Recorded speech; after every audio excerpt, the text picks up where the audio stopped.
आज बताऊंगी cytoplasm. It is a fluid content inside the plasma membrane.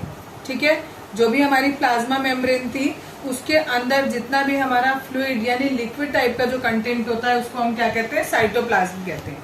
ये हमारा सेल था, इस सेल के बाहर की लेयर को हम प्लाज्मा मेम्ब्रेन कह रहे थे। इसके अंदर जितना भी फ्लूइड है, जितना भी फ्लूइड, उसको हम क्या बोलेंगे, साइटोप्लाज्म बोलेंगे। दूसरी बात इसकी, it contains many specialized cell organelles. इस साइटोप्लाज्म के अंदर बहुत सारी सेल ऑर्गेनेलीज होती हैं।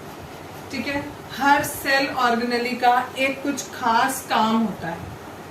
नेक्स्ट है, कुछ ऑर्गेनेलीज ऐसी होती हैं जिनके बाहर मेम्ब्रेन होती है और कुछ ऐसी होती हैं जिनके बाहर मेम्ब्रेन नहीं होती। ये देखो, ये कोई एक सेल ऑर्गेनेली है और ये ऐसे ही सेल के अंदर है, इसके ऊपर कोई बाहर में बाउंड्री नहीं है। ठीक है, तो ये जो मेम्ब्रेन होती है या नहीं होती है, इस मेम्ब्रेन का एक स्पेसिफिक सिग्निफिकेंस होता है, यानी महत्व होता है।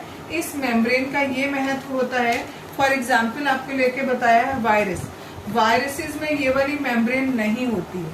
ठीक है, और क्योंकि इसमें ये मेम्ब्रेन नहीं होती है इसलिए ये लाइफ का कैरेक्टरिस्टिक्स नहीं दिखाते, मतलब हमें कैसे लगते हैं, नॉन लिविंग होते हैं।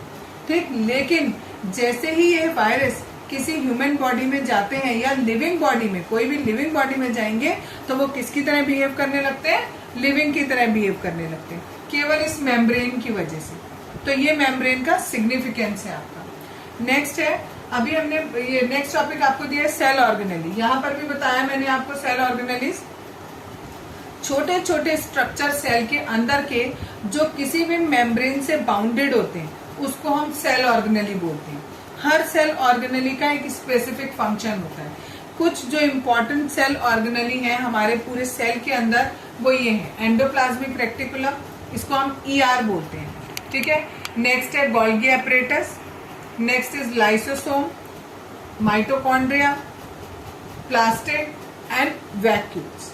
इन 6 के बारे में हम एक बार एक एक करके सबके बारे में डिटेल में आपको बताऊंगी।